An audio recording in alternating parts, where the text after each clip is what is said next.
Yo chers gagnants, j'espère que vous allez bien. Arsenal accueille Manchester City demain à l'Emirates Stadium pour cette 5ème journée de Première Ligue. Et aujourd'hui dans cette vidéo, nous allons faire l'avant-match de ce gros choc du week-end. Avant de commencer, n'hésitez pas à vous abonner, liker, commenter, ça fait toujours un très grand plaisir de vous avoir dans mes vidéos. Alors ce qu'il faut déjà savoir dans ce début de Première Ligue, c'est que Arsenal revient de 3 victoires et de 1 défaite. Voilà, de 1 défaite, 4 matchs qui fait 3 victoires contre Man United, Leeds et Nottingham Forest et 1 défaite contre les Reds de Liverpool. Et en plus de ça, un début en Ligue des Champions, très bien commencé, 2-0 contre Bilbao. Côté Citizens, eux ça fait plutôt 2 défaites et 3 victoires, plus un très bon début de Ligue des Champions contre Napoli, victoire 2-0. Sinon, c'est une défaite contre Brighton 2-1, une défaite 2-0 contre Tottenham, une victoire contre Wolves 4-0 et une victoire 3-0 contre les Mancuniens. Alors, déjà, celui qui a le meilleur début, alors peu importe c'est qui, voilà, c'est à peu près du similaire un peu, même si que voilà, d'un côté, c'est sûr que là, t'as City qui a perdu 3 points de plus que nous. Ensuite, il y a Arsenal qui se retrouve en tant que 2ème place de Première Ligue,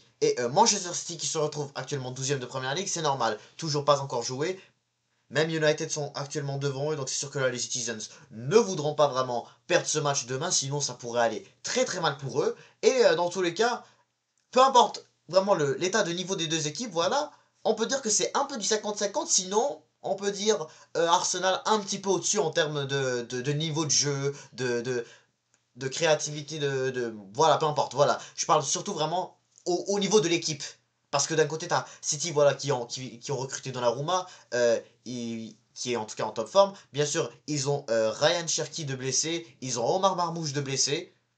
Et peu importe, voilà, sinon, voilà, on peut dire qu'ils sont en feu depuis le retour de la trêve. Puis, en général, dans l'équipe, on parle déjà de Manchester City qui ont maintenant Cherki de blessé, Aït Nouri de blessé, Marmouche de blessé et Kovacic qui seront toutes pas là pour le match de demain. De l'autre côté, voilà, on a Saka, Odegaard, Havertz et Ben White, je crois, voilà. Bien sûr, il y a Gabriel Jesus, évidemment. Puis ensuite, voilà, nous avons eu il n'y a pas longtemps le retour de Norgard, le retour de William Saliba de blessure, parce que voilà, ils étaient blessés déjà depuis. Parce que voilà, il y a William Saliba qui s'est blessé de Liverpool et dans le match de Liverpool et Odegaard qui s'est. Pas Odegaard, mais Norgard qui s'est blessé juste avant le début de saison.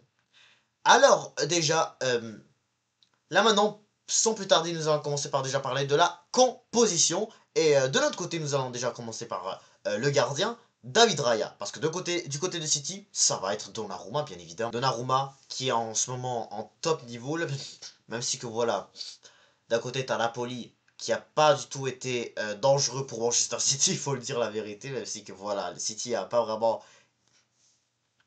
City a eu du mal avant d'ouvrir le score, mais ça a fini par venir, juste avant que par la suite...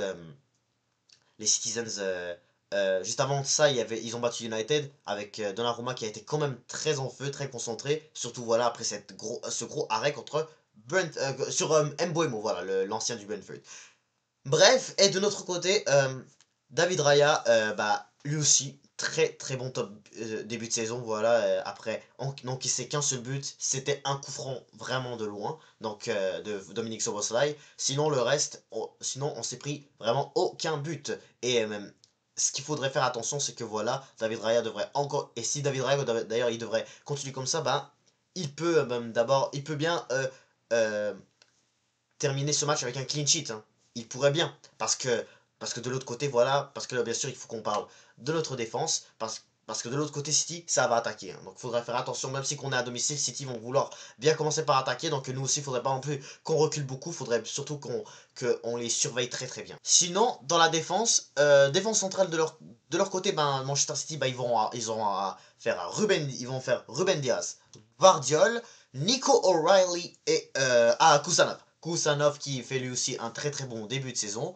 Euh, Sinon, en général, cette équipe de City, voilà, surtout voilà qu'il leur manque Aït Nouri, c'est pas mal le seul défenseur qui leur reste à l'infirmerie.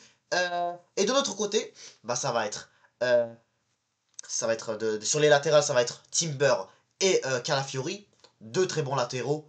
Les deux font un très bon début de saison. Ils n'ont qu'à continuer comme ça parce que, surtout voilà que de l'autre côté, ils auront affaire à des Jeremy Doku, des Bernardo Silva, des Phil Foden, et bien sûr, ils auront affaire à Erling Haaland, mais ça, on va parler sur la défense centrale. Mais en général, ils auront affaire à des attaquants qui sont eux aussi quand même qui sont quand même en feu depuis dans ces deux derniers matchs. Et dans la défense centrale, eh ben ça va être Gabriel. Mais au défenseur central, je vous laisse décider. Parce qu'il y a plein de rumeurs que William Saliba pourrait revenir de blessure. Ça le dit même dans la composition probable.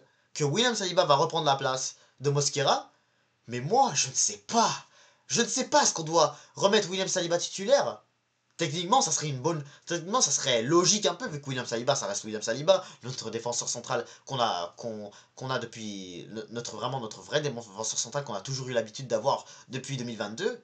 Sinon, Mosquera quand même. Mais Mosquera, là, je vais vraiment sentir mal pour lui, parce que lui aussi, franchement, il nous fait vraiment des débuts de saison... Il nous en fait vraiment un début de saison exceptionnel. Liverpool, il a fait un top match déjà contre Liverpool. Contre Forest, il a rien laissé du tout passer. Puis contre Bilbao, c'était notre meilleur défenseur. Donc, c'est dur vraiment. Hein.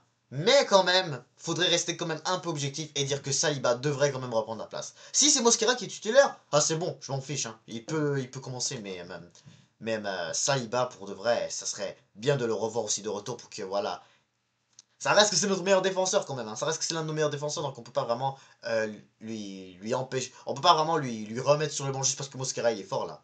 Mais c'est sûr que là, c'est un peu triste aussi pour notre numéro 3. Pour le milieu de terrain, ça va être de notre côté Declan Rice, Merino et Martin Zubimendi.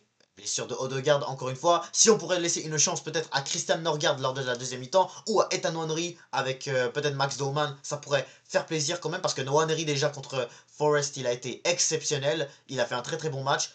Doman aussi, il faudrait qu'on lui donne la chance parce que c'est quand même un petit que vraiment avec les petits... avec les jeunes vraiment des Gunners, c'est vraiment un joueur là qui marque souvent des buts. Donc ça serait très très bien de le voir vraiment dans un gros match comme face à Manchester City. On l'a vu, il est rentré un peu contre Liverpool, mais ça n'a rien du tout changé. Mais ensuite, euh, sinon en général dans notre vrai milieu au complet, Zubimendi a réalisé une masterclass contre Nottingham Forest.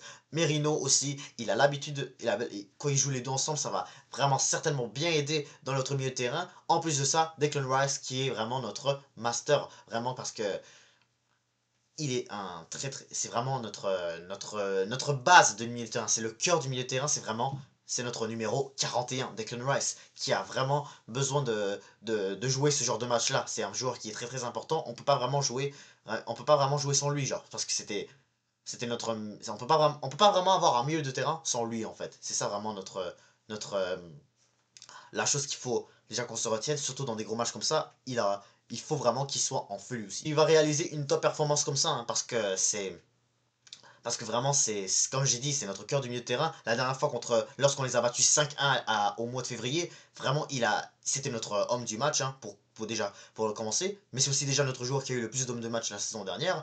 Il faut qu'il continue comme ça parce il doit se remettre. Il faut qu'il se remette. Mais en tout cas, je suis confiant qu'il pourrait lui aussi, avec Zubimendi et Merino, réaliser un bon milieu de terrain de 3 joueurs. Parce que du côté de City déjà, eux aussi ils vont avoir un milieu quand même qu'il faudra faire attention. Ils auront Foden, Reinders et Rodri. Rodri, voilà. Est-ce qu'on peut dire que vraiment Rodri, depuis qu'il est blessé... Est-ce qu'on peut dire que Rodri déjà, il fait un bon retour depuis sa blessure? Ça, j'en sais rien, mais on peut pas vraiment dire que voilà, on peut pas vraiment le sous-estimer à ce point-là. Il pourrait peut-être réaliser une masterclass demain pour les Citizens. Mais sinon, Ryan Anders aussi, top milieu de terrain. Malgré voilà les débuts un peu difficiles de City, surtout voilà avant la trêve. C'est sûr que ça a été un peu compliqué pour ce joueur-là, mais c'est sûr que c'est vraiment un joueur c'est vraiment l'un de leurs meilleurs recrues depuis le début de saison, cet été en fait, voilà, depuis ce mercato. Euh, et puis Phil Foden, voilà, qui a marqué contre Manchester United la dernière fois, son premier but. Il va certainement peut-être redevenir en top forme comme il l'a été en 2023-2024. C'était son prime, complètement. C'était leur meilleur joueur. C'était vraiment le joueur de la saison Première Ligue. Donc c'est sûr que c'est un joueur qu'il faudra faire attention quand même. Hein. Mais on ne sait pas vraiment, est-ce que depuis la saison dernière, lorsqu'il avait vraiment baissé de niveau, est-ce qu'on peut dire vraiment que voilà, il s'est complètement réamélioré? On sait pas, mais ça reste que c'est un joueur à faire très très attention du côté des Sky Blues. De notre côté à nous, ça sera Eberichi Eze. avec du côté droit Madueke et en tant que numéro 9, Victor Gyökeres. Alors, il a marqué la semaine dernière contre Nottingham Forest grâce à une très belle passe des deux aisée. Puis, contre Bilbao, en tout cas, il faut le dire que c'était un petit peu compliqué, voilà. Au moment où est-ce que tu as Trossard et Martinelli qui sont rentrés les deux, voilà, et ils t'ont mis un but et ils t'ont donné la victoire au stade San Mamés de Bilbao. Donc, alors là, est-ce qu'on peut dire vraiment que à ce point-là qu'il ait fait ça, comme je l'ai dit l'autre jour, est-ce que à ce point-là que ces deux-là ont marqué au moment où est-ce qu'on les a rentrés, bah est-ce que ça veut dire qu'il faut qu'on les mette? Eh ben non, là je vous dis que je ne pense pas, parce que Martinelli, il faut le dire, là, c'est pas comme si Martinelli, c'est pas parce qu'en un match, là oui d'accord, il faut, écoute, respectons Martinelli quand même, hein, parce que voilà, s'il serait pas là, voilà, ça serait certainement un 0-0 entre les deux, là, avec eux, là, donc mais dire que voilà, Madueke, mais dire que voilà, là, avec eux, dire voilà qu'ils ont, que même s'ils ont mis plus de buts que Madueke et Eze, ce qui est déjà très spécial et non attendu, est-ce qu'on doit vraiment dire que ils doivent prendre leur place? Je ne crois pas. Madueke, voilà, déjà juste Madueke, je veux qu'il reste à sa place de latéral droit, excusez-moi, mais de ailier droit, voilà, remplaçant de Bukayo Saka, voilà, ça doit tout le temps être lui. Ensuite, Victor Gyökeres, de son côté, voilà, encore une fois, il s'est fait bien critiquer contre Bilbao. Donc, est-ce qu'il pourrait peut-être faire une masterclass demain? Est-ce qu'il pourrait encore leur mettre un triplé comme la dernière fois que Victor Gyökeres a joué contre Manchester City? En Ligue des Champions, il avait mis un triplé contre les hommes de Pep Guardiola. C'était une performance exceptionnelle du numéro 9 du Sporting. Bref, ça va être à suivre. Mais, et puis Eze, voilà, c'est beaucoup de gens aussi l'ont critiqué pour ce match contre Bilbao, mais ça se pourrait qu'il te réalise une masterclass de mal. La dernière fois qu'il a joué contre City aussi, il t'a mis le but en finale de FA Cup. Donc, c'est sûr que voilà, ce joueur-là, les joueurs les défenseurs de City vont vraiment essayer de le coller beaucoup pour pas vraiment que il leur fasse revivre ce cauchemar qu'ils ont eu à Wembley au mois de mai dernier. Alors déjà, ce qu'il faut savoir, c'est que déjà, il faut qu'on se rappelle voilà, des dernières confrontations qu'il y a eu entre Arsenal et Manchester City. La saison dernière, c'était un match nul et une victoire des Gunners. La victoire des Gunners, en général, c'était une victoire de 5-1. Le match nul 2-2, c'était un match voilà, où est-ce qu'on a été à 10 joueurs avec un carton rouge de Leandro Trossard. Et on a dû reculer pendant toute la deuxième mi-temps. On a dû mettre le bus et littéralement ça a permis à City jusqu'à la toute fin de égaliser. Faut se rappeler, l'autre saison c'était match nul 0-0 et victoire de 1-0 de Arsenal, but de Martinelli dévié. Puis le 0-0 c'était tout simplement un match où est-ce que voilà on a un peu plus reculé, mais vraiment on avait aussi bien joué ce match là. Donc c'était donc vraiment les dernières confrontations, c'était la dernière fois que City nous avait battu, en fait ça date depuis 2023 avril, lorsqu'on s'est fait prendre ce 4-1. Sinon bah voilà, c'est que des matchs serrés, ou est-ce que sinon c'est que des matchs serrés ou complètement jusqu'à ce qu'on puisse vraiment parce que là la dernière fois lorsqu'on les a bien tapés à l'Emirates Stadium. En tout cas, moi je pense pas que ça devrait être la même chose, mais je crois qu'il y a moyen qu'on gagne ce match-là, parce que quand même ça reste que City non plus, ce n'est pas non plus le même en 2023 ou en 2024 là, mais ça reste que non plus, c'est pas les mêmes que la saison dernière, hein. Pas 100%, à quelques reprises on l'avait senti un peu, mais pas 100% je dirais. Donc, pour moi, le score d'aujourd'hui devrait peut-être être un 1-0 pour Arsenal ou un 2-0 peut-être. 2-1 peut-être, parce que quand même ça, il y a grande chance que City puisse peut-être mettre un but ou peut-être même deux, on sait jamais, parce que City va certainement pas venir en rigolant, surtout voilà qu'ils sont actuellement 12e de Première Ligue. Donc c'est sûr que là ils doivent revenir en force s'ils veulent bien sûr se rapprocher de nous et de Liverpool.